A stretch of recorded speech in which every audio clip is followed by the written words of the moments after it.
Ngopi dulu.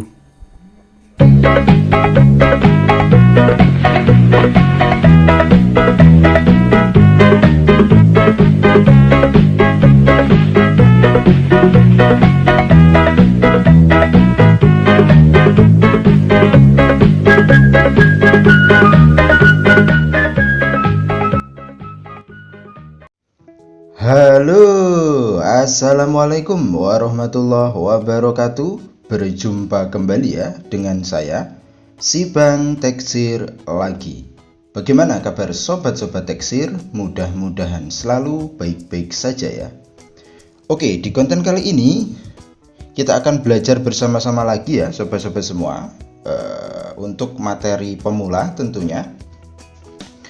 Dan di sini Bang Teksir mau memberi tahu ya mengenai alat yang kelihatannya sepele tetapi sangat penting di dalam dunia servis ya sobat-sobat semua. Nah, ini Bang Teksir namakan Mister Desktop. Fungsinya apa? Ini fungsinya sangat membantu sekali kita ya untuk melakukan pengecekan untuk baterai tanam ya.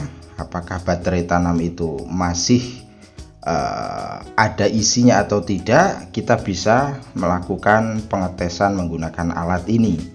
Nah, modul PCB ini sobat-sobat semua bisa dapatkan dari desktop. Nah, desktop dibongkar saja ya sobat-sobat semua. Lalu tinggal diambil modulnya. Nah, tampilannya seperti ini. Lalu sobat-sobat semua cari untuk input ya, untuk input dan outputnya. Nah, ini untuk inputnya ya sobat-sobat semua, ditandai saja. Nanti kita akan setting ya, ataupun kita akan rakit ya sobat-sobat semua. Lalu bahan yang disiapkan apa saja ya? Yang pertama jelas saja untuk modul PCB-nya. Jadi di sini kita akan mulai dari cara membuatnya, lalu nanti prakteknya dan cara kerjanya bagaimana ya. Jadi kalau agak panjang ya nggak apa-apa ya sobat-sobat semua. Bagi yang sudah tahu ya skip saja, ini materi untuk pemula, tetapi kita sering sekali mengabaikan ketika ada problem di lapangan, kita bingung. Makanya kita harus sedia ya untuk Mister Desktop ini. Yang pertama jelas modul ya sobat-sobat semua, modulnya. Lalu sobat-sobat semua cari kabel ya. Ini Bang Teksir dapatkan dari bekas kabel power supply. Lalu sobat-sobat semua cari yang memang ujungnya seperti ini ya sobat-sobat semua. Kenapa? Agar di ujungnya ini bisa kita masukkan jarum ya. Tujuannya untuk apa? Tujuannya itu untuk memudahkan kita mengukur di bagian konektor baterai tanam. Karena baterai tanam itu kan kecil. Kalau kegedean nanti nempel ke tetangganya ya. Jadi kita gunakan metode seperti ini agar kinerjanya itu lebih mudah ya sobat-sobat semua. Lalu ya siapkan juga solder, flux ya, dan ini juga sudah Bang Teksir siapkan ya untuk baterai tanam yang Bang Teksir sendiri tidak tahu ini apakah masih bisa digunakan atau tidak. Nah, itu ya sobat-sobat semua. Oke, langsung saja kita mulai ya sobat-sobat semua. Kita akan mencari inputnya ya. Nah, ini untuk input ataupun outputnya ya sobat-sobat semua. Seperti biasanya untuk melakukan penyoderan ya sobat-sobat semua, kasih flux dulu ya. Nah, seperti ini ya, kita agak dorong dikit ya, kan fluxnya keluar ya. Jadi flux itu sebagai pelumas ya sobat-sobat semua, agar hasil solderan kita itu benar-benar maksimal. Nah, ya seperti ini saja prakteknya. Oke, lalu siapkan solder yang panas tentunya ya sobat-sobat semua. Kita akan solder ya untuk di bagian outputnya. Nah, seperti ini prakteknya. kita akan solder. Di sini Bang Teksir gunakan mata solder seperti ini ya. Ya tinggal gini saja ya sobat-sobat semua. Nah seperti ini, biarkan kering. Lalu untuk plusnya juga ya, untuk min ya, kita juga solder ya. Nah seperti ini, sangat simpel sekali ya sobat-sobat semua. Bisa dilihat. Jadi kalau dikasih flux itu dia tuh mengkilat ya hasil solderannya. Nah cara kerjanya ya sobat-sobat semua,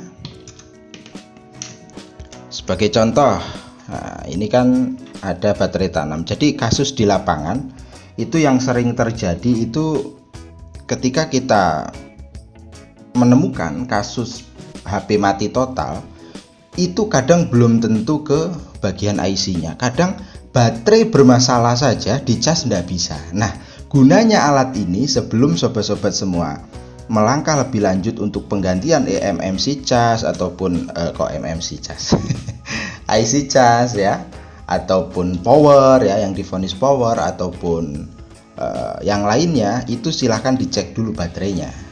Karena Bang Teksir itu ndak 1-2 kali menemukan kasus HP mati total nggak bisa dicas, ternyata baterainya bermasalah. Dengan alat ini kita lebih mudah untuk menganalisa baterai itu baik atau enggak ya sobat-sobat semua. Baterai itu layak dipakai atau tidak. Nah seperti itu kesimpulannya.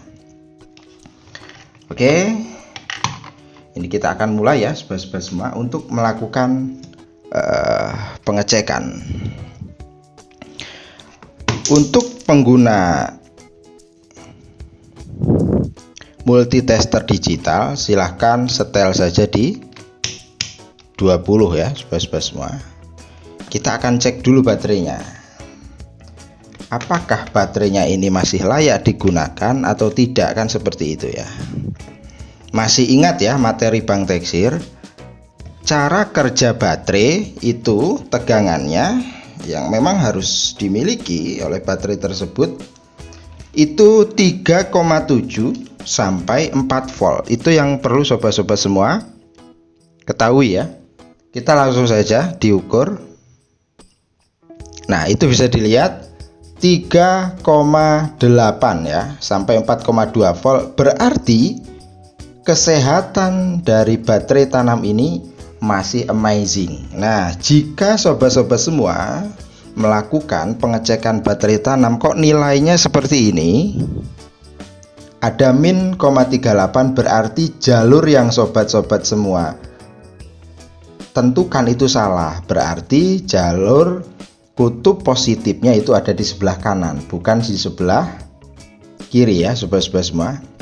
Ini kan positifnya di sebelah kiri, hasilnya min 0,38, berarti salah. Berarti jalur benernya itu caranya yang kutub positif itu di sebelah kanan. Nah kalau hasilnya positif ya seperti ini, nggak ada nilai minnya, itu berarti benar jalur yang kita lakukan atau kita melakukan pengecekan itu melalui jalur yang benar. Berarti fix-nya jalur ataupun kutub positif itu ada di sebelah kanan dan kutub negatif itu ada di sebelah kiri. Nah seperti ini prakteknya. 3,8 ya sobat-sobat semua. Berarti baterai ini masih bagus ya. Lalu untuk melakukan injek baterai, nah kemarin Bang Teksir kan sudah memberikan review ya mengenai injek baterai ya, untuk membantu kita melakukan injek baterai bagi yang memang casnya itu kering. Sobat-sobat semua bisa gunakan ini. Nah ini di Shopee juga banyak, di Lazada, di Tokopedia banyak ya sobat-sobat semua. Bagi yang belum punya, untuk pemula jangan berputus asa ya, jangan berputus asa.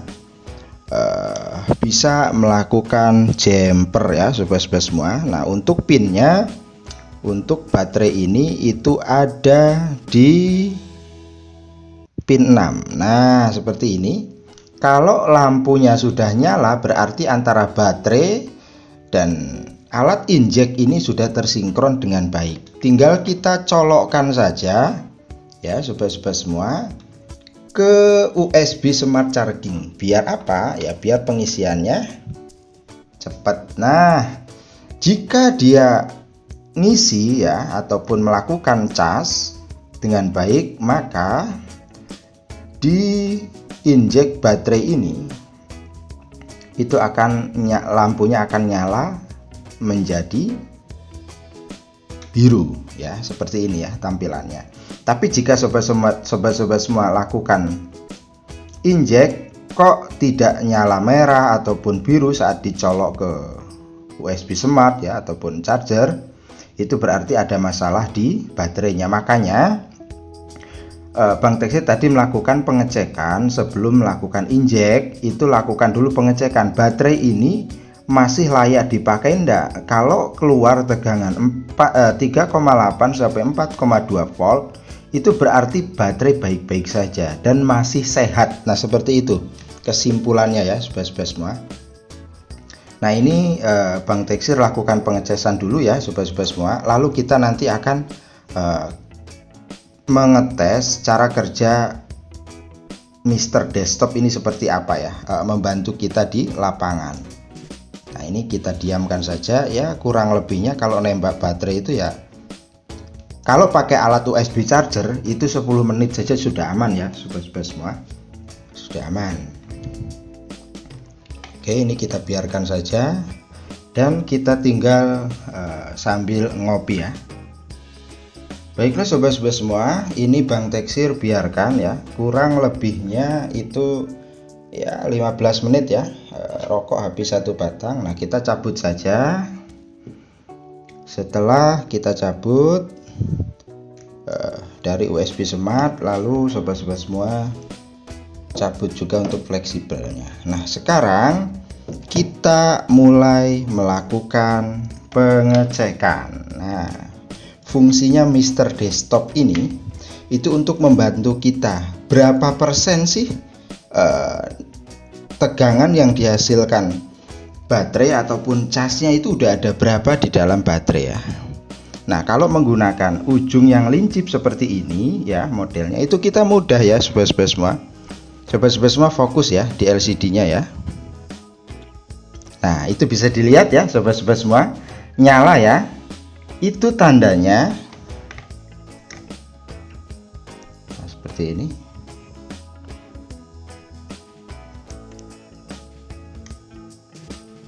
Nah itu bisa dilihat ya sobat-sobat semua, ada isinya 25%. Jika kita lakukan pengecekan baterai dengan alat Mr. Desktop ini kok tidak ada gambar baterainya sama sekali, itu ciri-ciri HP yang baterai yang memang bermasalah. Bisa jadi ya terlalu kering casnya ya sobat-sobat semua. Nah itu kan bisa dilihat ya 25%, terlalu kering casnya, dan itu ya wajib kita lakukan injek dulu ataupun suntik tegangan lah ya bahasa mudahnya. Nah Mr. Desktop ini untuk memudahkan kita, baterai ini sudah berapa persen casnya ataupun daya isi dayanya. Kalau 25% itu kan jelas sudah bisa mengangkat menghidupkan sebuah handphone ya. Jadi sangat dibutuhkan sekali alat ini di dunia teknisi ya. Nah itu tadi ya sobat-sobat semua, cara buat dan cara kerjanya untuk Mr. Desktop ini. Jadi ini sangat murah meriah, beli saja desktopnya ya, lalu tinggal dirakit sesuai arahan Bang Teksir di awal tadi, dan silahkan dipraktekkan. Mudah-mudahan bisa membantu atau memudahkan ya, membantu dan memudahkan pekerjaan kita di lapangan, khususnya di hardware.